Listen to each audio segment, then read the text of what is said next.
Salut à la team Investir en RDC 243, salut à tous nos abonnés, à toutes les personnes qui ne cessent de nous suivre et à s'abonner sur notre chaîne. Vous savez que l'objectif que nous poursuivons sur cette chaîne est d'éradiquer totalement la pauvreté grâce à l'entrepreneuriat et à l'investissement.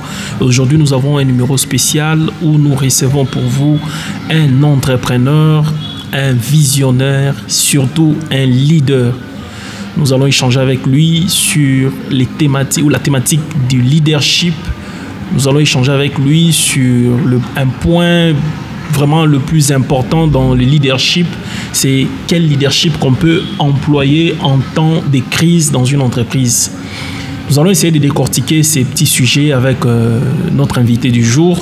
Et je pense qu'ensemble, vous allez être édifiés et surtout motivés. Merci. Si vous n'êtes pas encore abonné sur notre chaîne, je vous demande de vous abonner et surtout partager nos vidéos pour atteindre le maximum. Nous voulons former une grande communauté autour de cette grande thématique qui est l'entrepreneuriat et l'investissement. Sans moindre retard, nous démarrons. Salut Monsieur James. Salut cher leader. J'espère que tu vas bien. Très bien, je peux le dire. Et vous pouvez quand même donc le constater. Oui, je peux voir. Et aussi, encore une fois, mes félicitations pour votre mariage. Vous êtes marié il n'y a pas longtemps. Merci. Je pense que nous ne pouvons pas laisser cela. Oui. Aujourd'hui, je suis avec vous sur notre chaîne Investir en RDC 243. Nous parlons de l'entrepreneuriat et de l'investissement. Nous croyons que vous avez quelque chose à apporter à cette jeunesse congolaise. D'où nous avons voulu partager avec vous sur les sujets que vous maîtrisez bien, surtout les leaderships. Nous voulons savoir vraiment, pour vous, c'est quoi le leadership? Le leadership, c'est l'exercice d'autorité. L'exercice d'autorité, mais en soi, selon moi, le leadership, c'est le savoir-être. Okay. Parce que le leadership, c'est tout un comportement. Pour dire, on peut naître leader, mais pour garder ou maintenir notre pouvoir de leader, nous devons apprendre les comportements des leaders, ce qu'on appelle le leadership. Donc, un leader, tu peux être leader, mais sans le leadership. Ok. Voilà pourquoi on organise des formations de leadership. C'est pour juste permettre ou renforcer les capacités des leaders à mieux exercer dans leurs entreprises, dans chaque domaine de leur vie. Ah, ok. Nous sommes allés vite dans des questions sans vous demander qu'est-ce que vous faites pratiquement dans la vie, ou vous pouvez vous présenter vous-même de la manière dont vous avez toujours souhaité qu'on vous présente. Voilà. Je me nomme James Ngoïkiomba. Je suis un conférencier, mais aussi un visionnaire d'espoir au cœur d'un jeune entrepreneur, Académie d'innovation, qui est une structure qui forme les jeunes entrepreneurs, qui les accompagne vers une création d'entreprises innovantes à fort potentiel de développement. Je suis précisément à Likasi, mais aussi je suis manager quelque part et aussi un team leader. Et pour, bien sûr, nous arrêter toujours à ce niveau, pour ne pas trop parler, bien sûr. Oui, je sais que le parcours, vous avez plusieurs casquettes et c'est important que nos abonnés puissent les savoir. Parce que nous avons besoin des personnes qui ont un impact qui se manifeste dans la société. Les personnes, quand vous la voyez, vous êtes sûr que ça, c'est tout un monument, une personne qui inspire par sa manière d'être, de parler. Et moi, je crois fermement, depuis que je vous ai connu, vous m'inspirez beaucoup de choses. Vraiment, je n'ai pas voulu garder cela à moi, celle dont je dois partager cela à mes abonnés. Merci beaucoup. Nous venons de suivre la définition du leader ou du leadership. Du leadership, bien sûr. Oui. Maintenant, quand vous nous dites qu'une personne peut naître leader, mais il doit renforcer ses capacités pour être, je ne vais pas dire, un bon ou un meilleur leader. Oui. D'abord, comment déceler que vous êtes un leader? C'est fort probable que beaucoup de gens le savent, parce que d'abord, dès le départ, être un leader n'est pas occuper un poste ou bien une fonction dans une entreprise ou être un président dans une structure, mais c'est être celui qui est capable d'influencer les gens peut-être vous allez vous rendre compte que dans la famille, à chaque fois que vous proposez une idée, cette idée est suivie par tout le monde, même par les parents. Parce que vous n'occupez pas une position de le faire imposer. Parce que d'abord, quand on est leader, on n'impose pas, mais on propose. Mais dans vos propositions, vous allez constater que lorsque vous proposez, les gens sont d'accord avec vous sans moindre contrainte. C'est-à-dire, vous ne le poussez pas, vous ne les imposez pas. Parce qu'un parent, tout comme un papa, lorsqu'il est dans la maison, il peut dire « Je ne veux pas voir les enfants venir à telle heure ». On doit le respecter parce qu'il est papa. Ouais. Mais lorsque vous êtes le plus petit de la maison et que vous proposez une idée de ne pas rentrer à la maison tard, et votre manière de proposer, et que même le parent arrive à vous croire et aussi à vous écouter, cela manifeste carrément une sémence de leader en vous. Et ça doit être renforcé par des formations pour enfin vous puissiez en bénéficier. C'est ce que je peux même dire, mais aussi pour dire aux gens comment est-ce qu'ils peuvent savoir qu'ils sont leaders. Vous savez, il y a ce qu'on appelle l'entretien ou bien une consultation envers les coachs ou les consultants. Vous êtes dans un cabinet parce que c'est difficile de donner un seul médicament qui peut guérir toutes les maladies. Oui. Donc, chacun de vous a sa manière de s'identifier. Quand on l'appelle dans un cabinet pour faire une consultation, on essaie de savoir qui il est, enfin, pour le guider. Parce que si on disait, peut-être parce que vous proposez des idées, alors que vous n'avez pas la capacité de parler, mais vous êtes tellement trop réaliste. Okay. Comment vous donner aussi un médicament pour, bien sûr, remédier ou bien vous dire réellement que vous êtes aussi un leader. Parce qu'il s'agit de leader, il ne s'agit pas d'un suiveur, mais c'est un leader qui crée derrière lui les gens qui doivent les suivre. C'est ça même le point sur lequel nous voulons marteler ou bien nous attarder. C'est, bien sûr, vous vous identifiez comme leader. Ouais, un peu. Maintenant, vous vous retrouvez face à des difficultés dans une entreprise où vos subalternes n'arrivent pas à vous suivre, n'arrivent pas à vous accepter comme leader. Vous êtes dans cette position. Vous vous reconnaissez leader. Mais les subalternes ou vos sujets n'arrivent pas à accepter ou à se soumettre à votre leadership. Comment pallier à ça et quelles sont les stratégies et méthodes à mettre en place pour amener votre équipe à vous suivre réellement? Bon, d'abord, vous devez savoir, dans les moments de crise, un leader doit savoir comment transmettre le message. Parce que ne confondez pas une position du boss, du patron ou bien du manager d'une entreprise. Parce que trop souvent, lorsque l'entreprise essaie de tomber en faillite, les managers, tout comme le PDG, prennent leur position comme état acquis. Donc, ils sont là pour imposer les gens à faire les choses. Parce que vous devez savoir que lorsque l'entreprise cherche à tomber en faillite, les collaborateurs, tout comme les subalternes, parce qu'un leader, ils appellent le subalterne comme étant des collaborateurs. Okay. Et lui n'emploie pas le mot allez-y. Non, lui, il emploie le mot en disant allons-y. Okay. Donc, nous devons aller ensemble. Ce qui fait que lorsque vous arrivez dans un moment de crise, un leader doit d'abord chercher une bonne manière de communiquer avec les collaborateurs. Et en ces temps-là, ils ne sont pas ses subalternes parce qu'ils sont tous agents comme lui. Et la manière de communiquer avec ces gens va maintenant les attirer vers lui. Et enfin, il crée ce qu'on appelle l'amitié pour savoir les problèmes. Parce que trop souvent, les managers, tout comme le PDG, ils dictent des choses qui ne sont pas à mesure de faire. Mais un leader est censé de dire ce que lui-même est capable de faire. Ok, il est lui-même le meneur, donc il est en tête. Donc il vous demande, venez, j'ai une idée, faisons ceci. Il est lui-même sa main sur la patte. Effectivement. Soit au moment où, si lui ne sait pas ce qu'il est en train de dire, mais il sait au moins parmi mes collaborateurs, il y a quelqu'un que je peux déléguer. Okay. Et celui-là peut bien assumer la tâche de plus que moi. Okay. Ce qui fait que celui-là, il est leur ami, il va leur inspirer la confiance de les suivre. Ok. Oui, Donc, il doit être capable de coordonner les différentes compétences qui sont à sa disposition. Il sait déjà que pour telle tâche, telle personne maîtrise mieux. Pour telle tâche, telle personne peut facilement assumer cela. Donc, il sait coordonner mettre chaque pièce à sa place pour qu'on ait des résultats. Parce que déjà, quand on est dans un moment de crise, ce que vous devez comprendre, c'est que les subalternes que vous appelez sont aussi dans la pression. Okay. De voir qu'ils peuvent perdre leur emploi. Okay. Ils peuvent devenir chômeurs. Ils sont en train, mais lorsque le PDG ou bien les DG, donc le manager, il vient aussi avec la même pression de les dire des choses qui ne sont peut-être pas à mesure de le faire. Peut-être ils sont même à mesure de le faire, mais la manière de dire ne les a pas. Parce que si vous parlez mal, donc les gens n'arriveront pas à savoir les côtés bien ou bien les côtés mal, et ils vont seulement prendre les côtés mauvais de ta part pour dire que non, donc pour te diaboliser, dire que l'entreprise est tombée en faillite, c'est grâce à lui déjà, parce que regardez comment ce qu'il est en train de dire.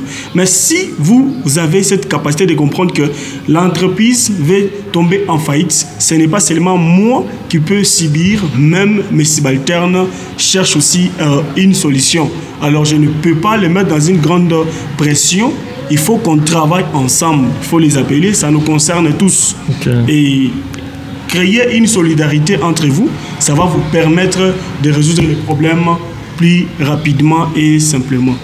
Ah ok, là nous voyons, c'est vraiment la meilleure des solutions. Donc être solidaire, approcher les gens, les écouter, être capable à mieux communiquer. Surtout, je vois, vous avez beaucoup plus martelé sur le point de la communication. Effectivement. Mais il y a des personnes qui savent donner des ordres, mais ils ne savent pas communiquer leurs ordres.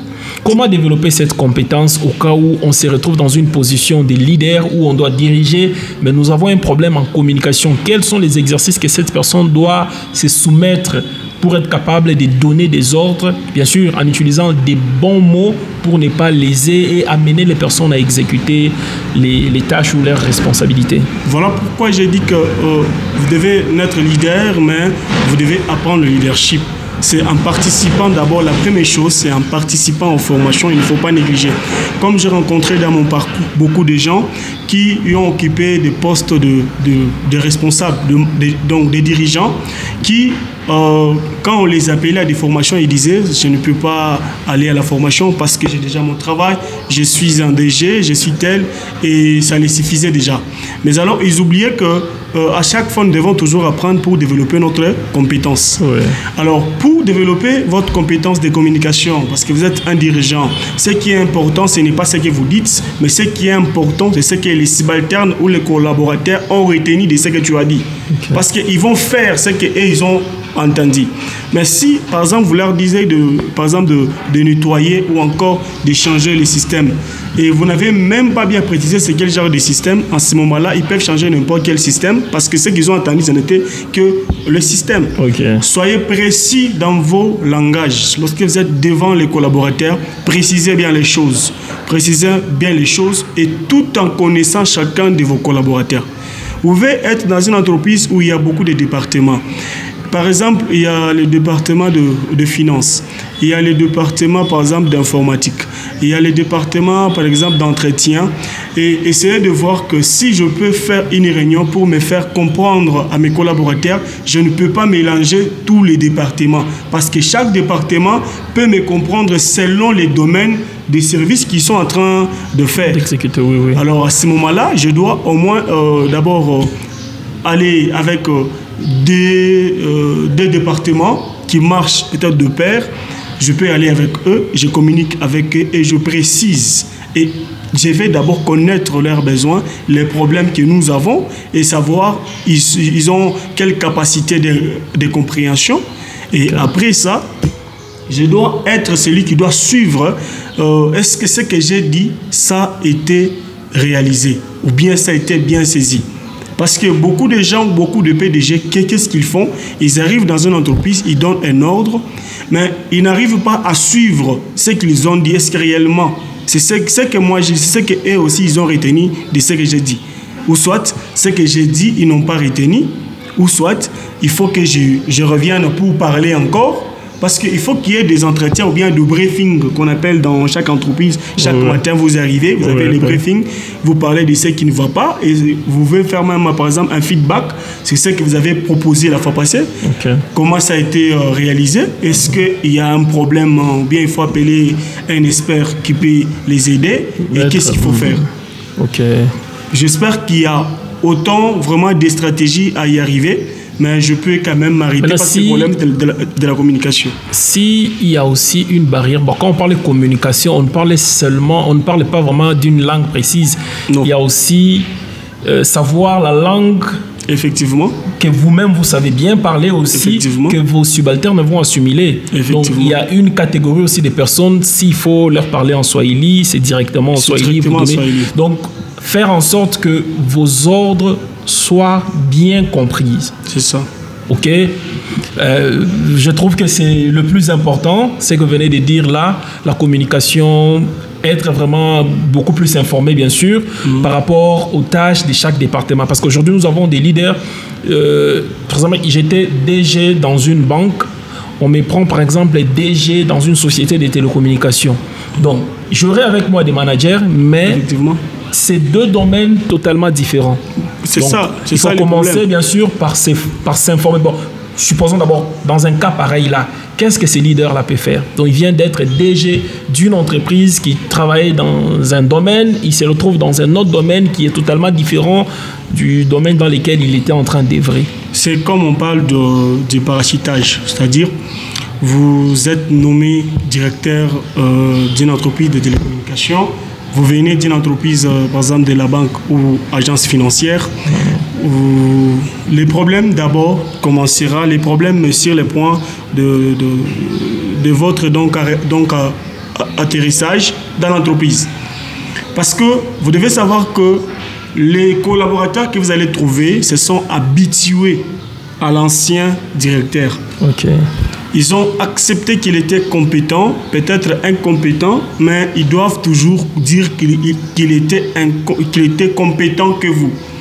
Maintenant, votre manière d'atterrir, vous devez au préalable vous informer des attitudes de tous les collaborateurs que vous allez aller rencontrer. Par exemple, je suis le directeur qui était sur place et vous m'aviez remplacé. Mais n'oubliez pas que j'avais aussi mon adjoint. Alors prenez mon adjoint comme étant votre collaborateur. Il va vous informer de tout ce qui se passe. Que dire de ces personnes dès qu'il arrive dans une entreprise, automatiquement, il fait une restructuration automatique. Donc sur les champs, il commence à remplacer tout. Voilà pourquoi je vous dis il y a une grande différence entre un leader et à celui qui occupe un poste. Donc il y a des personnes qui se retrouvent à un poste de responsabilité sans avoir en lui cette capacité ou bien cette compétence du leader. Soit il a le leadership autoritaire. Donc lui, il arrive pour imposer. Mais vous devez savoir que pour aller de l'avant, pour faire avancer l'entreprise, pour bien atteindre les objectifs de l'entreprise pour lesquels on t'a nommé DG, il faut d'abord parler avec celui que vous avez trouvé. Parce qu'il est mieux informé que vous. Parce que c'est d'abord deux domaines différents. Ce qui fait que vous devez d'abord vous informer auprès de lui. Qu'est-ce que tel ou tel fait? Et lorsque vous arrivez, le jour de votre arrivée, vous avez déjà bien parlé avec l'adjoint et carrément vous le faites comme étant votre ami. Et c'est celui-là qui doit vous présenter. Donc vous lui donnez aussi cette tâche-là, cette responsabilité de se sentir à l'aise, comme tout en étant un chef. Peut-être l'ancien DG ne le considérez pas. Mais vous le considérez et il peut avoir des bonnes idées qui peuvent vous aider à aller de l'avant. Mais si déjà dès le départ, vous arrivez dans un endroit où en tant que DG, vous voyez tout le monde se tenir debout et il vous salue. Moi, je peux dire que ça, c'est un geste d'hypocrisie. Les gens ne feront pas bien leur travail. Il faut mettre bien les gens très à l'aise, mais vous devez d'abord savoir que lorsque vous mettez bien votre adjoint, votre secrétaire, il est bien informé de votre arrivée et vous arrivez là-bas, vous faites un peu d'humour pour le mettre à l'aise, pour sentir ce qu'il pense. Peut-être On les avait dit que vous êtes une mauvaise personne. Mais votre manière d'entrer dans cette entreprise fera en sorte que les gens soient ouverts envers vous pour vous donner toutes les idées. L'entreprise n'évolue pas. Peut-être les collaborateurs n'étaient pas tellement ouverts envers l'ancien DG. Pourquoi? Parce que l'ancien DG, il était tellement colérique, il était nerveux à tout moment. Quand il vient, les gens ont peur de l'approcher pour lui proposer. Mais si vous êtes tellement un peu à l'aise avec tout le monde, et vous allez voir que les gens vont s'approcher de vous. Ce sont des stratégies que beaucoup de gens ignorent. Parce que quand on est chef, on se dit on doit avoir un peu d'orgueil. Il y en a qui devient même réticent, loin, distant envers ses subalternes. Mais les positions se diffèrent. Devenir DG, c'est une grande responsabilité, c'est tout un devoir. Et votre devoir mérite beaucoup de choses. Vous devez mettre en pratique beaucoup d'aptitudes pour y arriver. Okay. Parce que si vous n'arrivez pas à mettre beaucoup d'aptitudes, parce que cela aussi fait partie de la communication. Oui. Mettre les gens à l'aise, ça vous permet d'être informé de tout et sauf rien. Oui, ils seront beaucoup plus ouverts à vous. Vous n'êtes pas de ma famille, mais le fait que je suis bien avec vous, vous n'allez pas me cacher quelque chose. Vous allez me dire non, voilà, voici ce que les gens vous parlent pour toi. Et lorsqu'on commence à travailler, et carrément, je commence à visiter tout le monde. Comme il y a des gens qui accèdent dans des entreprises tout en étant DG, ils ont dans tel département, donnez-moi tous les dossiers, donnez-moi ça et ça. Non, il faut aller d'abord mollo avec ces gens. Ce n'est pas leur accorder la paresse, mais c'est leur accorder le temps de vous comprendre et de savoir ce que vous allez commencer à faire. Ok. Sinon... Merci, M. James. C'est un grand sujet, le leadership. Je pense que nous allons évoluer encore dans nos prochains numéros ou un autre épisode. Nous allons enregistrer pour parler encore de plusieurs autres secteurs ou aspects du leadership. Vu que le temps nous est tellement imparti, merci quand même pour ces partages très riches. Il y a un point qu'on a oublié dès le départ. Vous avez dit quelle forme de leadership, je m'attendais d'abord à ça, forme de leadership qu'on doit utiliser dans les temps de crise. Dans le temps des crises. Monsieur James, je m'excuse, vu vraiment que le temps est imparti, nous commencerons le prochain épisode sur ces questions-là. Ça va. Parce que je comprends, c'est vraiment le point où que nous voulons beaucoup plus. C'est là que même beaucoup de leaders perdent le pédale. C'est quand il y a crise dans une entreprise, quand il y a des difficultés, quand l'entreprise ne gagne plus, tout le monde est dépassé. C'est là qu'on a besoin beaucoup plus de voir des vrais leaders ressortir leurs compétences. Je pense que c'est un point que nous allons encore enrichir dans notre prochain épisode. Quand même, merci pour ces partages, merci pour tout. Merci aussi à nos abonnés fidèles. Continuez à vous abonner, partagez. Déjà, vous avez compris que M. James a beaucoup de choses à nous dire. Nous aurons encore besoin de lui la prochaine fois. Partagez. Si on a au moins plus de 10 000 likes, ça va nous permettre encore d'enregistrer le plus vite possible la prochaine épisode. Merci. Que Dieu vous bénisse. Que Dieu bénisse la RDC. Ciao.